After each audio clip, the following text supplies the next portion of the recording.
Finally দেখো বন্ধুরা, বসো এখানে। ফাইনালি দেখো আমি আমার হসপিটাল ব্যাগ প্যাকিং শুরু করে দিছি। কারণ হচ্ছে যেতে হবে, তার জন্য ভাবলাম, শরীরটা প্রচন্ড খারাপ লাগতেছে, ভাবলাম যে হসপিটাল ব্যাগটা মানে প্যাকিং করে ফেলি। তো মোটামুটি যা যাবতীয় লাগে আমি সব কিছু নিয়েছি। আর যদি কিছু দরকার হয় তোমাদের দাদাভাই সেটা কিনে নেবে, মানে আপাতত আমার কাছে যা যা আর কি আছে তো সেগুলো আমি নিব। হ্যাঁ, তো চলো তোমাদের সাথে শেয়ার করি যে আমি কি কি নিচ্ছি। প্রথমে যেটা নিতে হবে মাস্ট হসপিটাল ব্যাগ প্যাকিং করতে গিয়ে, সেটা হচ্ছে এই যে, এখানে আমার বেশি নাই, এই যে এগুলো হচ্ছে তোমার ডাক্তারের মানে লেটেস্ট বলতে মানে রিসেন্ট 2 মাসের এই যে ওষুধ। মানে এটা আয়রনের ওষুধ দিচ্ছে তোমাদের দাদাই খুঁজতে খুঁজতে খুঁজতে খুঁজতে হয়রান। তো এটা আমার হচ্ছে 7 মাস 8 মাস 9 মাস 3 মাসের আছে আর কি, এটা মানে ইয়ার। তো এটা নিয়েছি, আর তোমাদের দাদাভাই আগের গুলো নিবে আর কি।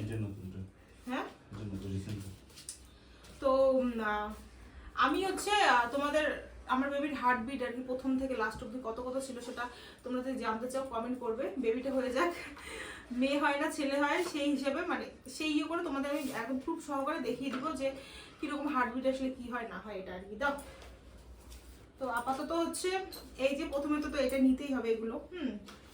আর তারপরে যেটা আর কি নিতে হবে সেটা হচ্ছে ও আধার কার্ড নিতে লাগবে। আধার কার্ড, হ্যাঁ আধার কার্ড নিতে হবে, আধার কার্ড মাস্ট নিতেই হবে। আর তারপরে যেগুলো নিতে হবে হচ্ছে, এখানে আমার ওষুধ আছে, গ্যাসের ওষুধ, আয়রন, ক্যালসিয়াম, তারপরে আমার হচ্ছে রিসেন্ট পেট ব্যথাও করছিল, পেট ব্যথার ওষুধ আছে, আর এগুলো আর কি। তো সেই ওষুধগুলো নিয়ে নেই। আর এমনিতে যেটা জানি তোমার ডেলিভারির পর প্রায় 3 মাস নাকি খেতে হয় আয়রন ক্যালসিয়ামের ওষুধ। তো যাই হোক এই প্যাকেট ওষুধের। তারপরে দেখো, তারপরে আমি হচ্ছে 4টা হচ্ছে নাইটি নিলাম। এই দুটো আমি রিসেন্ট বানাইছি আর কি, বানানো নাইটি। আর এই দুইটা হচ্ছে, এটাও একদম নতুন নাইটি, ধুয়ে ধুয়ে রাখছি এটা। আর এটা তো পরছি কয়েকদিন আর কি, এগুলো সব বুক কাটা নাইটি। হ্যাঁ, তো 4টা নাইটি আমি নিলাম। তো কয়টা পরবো না পরবো কি সমাচার জানি না, কিন্তু ফ্যান অফ করে দিচ্ছি তোমাদের দাদাভাইয়ের অবস্থা কম্বল। তো 4টা নাইটি নিছি। হ্যাঁ, আর হচ্ছে এখানে দেখো, এখানে আমি একটা বেডশিট নিছি, এটা হচ্ছে সিঙ্গেল বেডের বেডশিট, মা এটা কিনে আনছিল। তো এই যে দেখো, তো একটাই নিছি আপাতত, যদি আরেকটা লাগে তাহলে কি পুরানা নিয়ে দেবে, না হলে কিনবে। তার সাথে হচ্ছে 2টা গামছা, একটা তো আমার বাড়ির পরা গামছা, এটা হচ্ছে একদম নরম, আর একটা কেনা গামছা, এটাও ধোয়া। তাই এটাও নিয়ে যায়, যদি ধরো আমার সাথে কেউ থাকবে, ধরো তার লাগলে সে এটা হচ্ছে ব্যবহার করতে পারবে, তাই না। তো এটা, তারপরে হচ্ছে 2টা সায়া নিলাম। হ্যাঁ, 2টা সায়া নিলাম, যদি নাইটির নিচে পড়তে হয় আর কি। আর এই বাড়িতে না আমার আর মানে সায়াও নেই, হলুদ সায়া জন্য নিতে হইলো। আর এই যে এটা একটা পিঙ্ক কালার, পিঙ্ক না এটা বেগুনি কালার। তো যাই হোক এটা নিলাম, পরলে পরবো, না পরলে নেই, এটাই পরবো। আর হলুদ থেকে তো একটু দূরে থাকা উচিত, তাই না। তো ওই 2টা নিলাম। আর তার সাথে 2টো ওড়না নিলাম, কারণ নাইটি পরা থাকবে, কেমন লাগবে না লাগবে, ধরো নিশ্চয়ই অনেকে তো দেখতে আসবে না, তো তার জন্যই দেখো হচ্ছে 2টা হচ্ছে ওড়না নিছি। আর হচ্ছে এখানে দেখো, এখানে হচ্ছে 2টা আমি জামা নিছি। আর জামা তো তেমন কেনা হয়নি, তাই না। এইটা লাল জামাটা, এটা আমি কালকে পরে যাবো। হ্যাঁ, কালকে পরে যাব এই লাল জামাটা। আর এটা আমি অনেক কয়েকবারই পরছি, তোমরা দেখছো। আর প্রেগনেন্সিতে আমি বেশি জামা কাপড় কিনি নেই, কারণ কিচ্ছু হয় না, তোমরা জানোই। শাড়ি 3-4টা নিছিলাম, ওই 5 মাসের সাথে যেগুলো শাড়ি পরছে 7 মাসে, তো সেই কয়টা ব্লাউজ কাটছিলাম আর কি। আর তো শাড়ি টাড়ি তেমন কিনি নেই, কারণ এখন তো ধরো চেহারা, এখন ডেলিভারির পর চেহারা কমবে না বাড়বে কি হবে সেটা সেই অনুযায়ী হবে। আর এই দেখো এটা একটা নিছি, যদি আসার দিন পরবো, আর না হলে যদি মুড ভালো থাকে তাহলে একটা নতুন জামাই কিনবে, যেহেতু থাকবোই আর কি। আমি তো নার্সিংহোমে থাকবো, যদি সেরকম সব কিছু ভালো ভালো হয় তাহলে একটা আমার জন্য জামা কিনে নেবে। তো সেই জামা মানে ওটা জামা পরেই আর কি বাড়িতে আসবো। কিনবে না আমার জন্য একটা জামা লাস্ট। তো তার জন্য এই 2টা নিছি, আর সাথে একটা চুজ প্যান্ট নিছি। প্লাজো আমার এই বাড়িতে নাই, যদি প্লাজোর দরকার হয় তখন ওখান থেকে একটা হচ্ছে নিয়ে নেবে। হ্যাঁ, তো এই হচ্ছে ব্যাপার। আর হচ্ছে আর কি কিনেছি দেখো, এখানে একটা ওয়াইপসের প্যাকেট আছে। হ্যাঁ, এটা হচ্ছে তোমার কিসের, অ্যালোভেরার আর কি।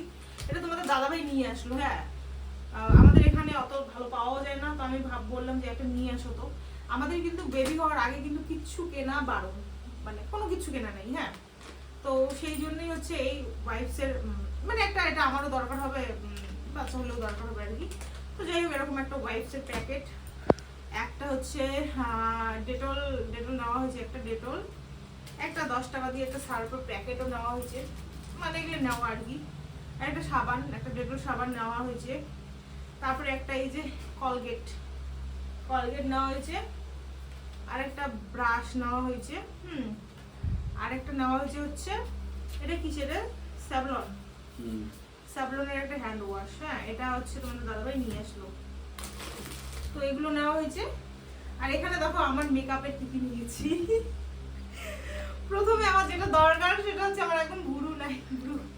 আমি ভাবি আমার বেবি কি বের হয়ে দেখবে যে মার ভুরুই নাই। তার জন্য দেখো এই যে আইব্রু নিছি। হ্যাঁ, এটা সবসময় ইউজ করি। একটা লিকুইড সিঁদুর নিছি, কারণ সিঁদুর ছাড়া সত্যি কথা বলতে একদমই ভালো লাগে না। হ্যাঁ, একটা লিকুইড সিঁদুর নিছি। আর তার সাথে এই যে দুইটা গার্ডার, একটা লাল কালার একটা পিঙ্ক কালার, আর এই যে এই দুটো গার্ডার নিছি।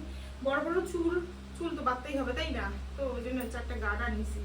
আর এই যে টিপ নিছি, টিপ তো দিতে হবে, বউ মানুষ টিপ। আর একটা চিরুনি নিছি, কারণ বড় বড় চুল আমার ছোট চিরুনি কাজ করে না, বড় চিরুনি। আর তার সাথে হচ্ছে এই যে একটা লিপ গ্লস আর কি, হালকা মানে ঠোঁটটা পিঙ্ক করার জন্য। আর হচ্ছে সুতি, আমার মায়ের আর কি সুতির শাড়ি ধোয়া হয়েছে 3টা। তো মা আবার কোথায় গেছে, শাড়িগুলো বা ধুয়ে কোথায় রাখছে সেটা তোমাদের আমি দেখাতে পারলাম না। আর তোমরা কি করবে বলো, আমাদের যেহেতু মানে বেবি হওয়ার আগে কোনো কিছু নেওয়া নেই, সেহেতু কিন্তু ওই আমার বা মায়ের যেগুলো শাড়ি থাকে, তো সেই শাড়িগুলো মা একদম ডিটেল দিয়ে ধুয়েছে আর কি। তো সেই শাড়িগুলো কিন্তু আমরা নিয়ে যাবো, ওগুলো ছিঁড়ে আর কি কাজে লাগানো যাবে, আর পরবর্তীতে পরে কেনা যাবে আর কি। হ্যাঁ, তো সেই শাড়িগুলো তোমাদের আমি দেখাতে পারলাম না। আর হচ্ছে এই যে ব্যাগ, হ্যাঁ, তো এই যে এটা ব্যাগ নিয়ে যাবো, এটা ব্যাগ, আরেকটা ব্যাগ আছে। তো এই দুটো ব্যাগই নিয়ে যাবো। মানে ভাবো তোমরা, বিয়ের সময় ব্যাগ গোছাইছি শ্বশুর বাড়ি যাওয়ার জন্য, এখন বাচ্চা হওয়ার জন্য হসপিটাল যাওয়ার জন্য ব্যাগ গোছানো লাগতেছে। তাহলে ভাবো কি অবস্থা। দেখো ইমার্জেন্সি হলে তো ভাই ব্যাগ গোছা কি গোছা, প্রথমে যাও তারপরে ব্যাগ নিয়ে যাবে। যেহেতু আমার মানে ডেট ফিক্সড করেই আর কি হচ্ছে সবকিছু, তো তার জন্যই ব্যাগ ঠ্যাগ সব গুছিয়ে নিয়ে যাওয়া হইতেছে তাই না। তো এই ব্যাগের মধ্যে হচ্ছে এগুলো সব কিছু ভরাবো, আমি ভরাবো না, আমার বোন নালে আমার বর হচ্ছে ভরাবে। তো এগুলোই আপাতত। তারপরে হচ্ছে তোমার ইয়ে নিতে লাগবে আর কি, স্টে ফ্রির প্যাকেট বলতে তোমরা তো সবাই জানো হয়তো যে ডেলিভারির পর কিন্তু যেটা মার্কশিট থাকে সেটা তো হয়ই আর কি। তো সেটা নেইনি আমি, কারণ আমি শুনছি যে নার্সিংহোম থেকেও দেয় ওগুলো আর কি। হ্যাঁ, তো যদি নার্সিংহোম থেকে দেয় সেটা ভালো না লাগে তখন আমরা দোকান থেকে কিনে নেবো, সেইটা আমি কিনে নেইনি। সেটা কিনে দেখছি আর কি, অনেক কোম্পানির ভালো অনেক ইয়ে। তো তারপরে আমি ভাড়ার অর্ডারটা দেই নেই। তো সেটাও নিয়ে যাওয়া উচিত তোমাদের। তো মানে পিরিয়ড প্যান্টি আর কি, প্যান্টিগুলো থাকে না ওগুলো, তো আমি নেই। তো সেটা পরবর্তীতে ওখানে গিয়ে দেখা যাক, নেওয়া লাগবে, ওটা তো দরকার আছে আর কি ওটা। তো যাই হোক, কমাও সাউন্ড, মানে মোবাইল দেখতেছে। তো যাই হোক বন্ধুরা, এই হচ্ছে আমার হসপিটাল ব্যাগ সাজানো। কেমন লাগলো অবশ্যই কমেন্ট করে জানাবে। আর হয়তো এটা তোমরা এই ভিডিওটা দেখতে আমার কাহিনী হয়ে গেছে বা কিছু, যাই হোক, আর তোমরা একটু সবাই প্রে করবে যাতে হাসি মুখে ব্যাগ গুছিয়ে যাচ্ছি, হাসি মুখে যাতে ব্যাগ নিয়ে আবার একটা টোপলা নিয়ে বাড়ি আসতে পারি, একটা টোপলা নিয়ে, মানে বুঝতে পারছো তোমরা। তো চলো টাটা, সবাই ভালো থেকো, সুস্থ থাকো, আর সবাই আমাকে একটু আশীর্বাদ করো, কারণ হচ্ছে মানুষের আশীর্বাদ দোয়াই কিন্তু মানে কাজে লাগে তাই না। তো জীবনে টাকা পয়সার দরকার আছে, কিন্তু এতটাও দরকার নেই, যেটুক চলার জন্য দরকার সেটুকুই আর কি দরকার। তো চলো টাটা, সবাই ভালো থেকো।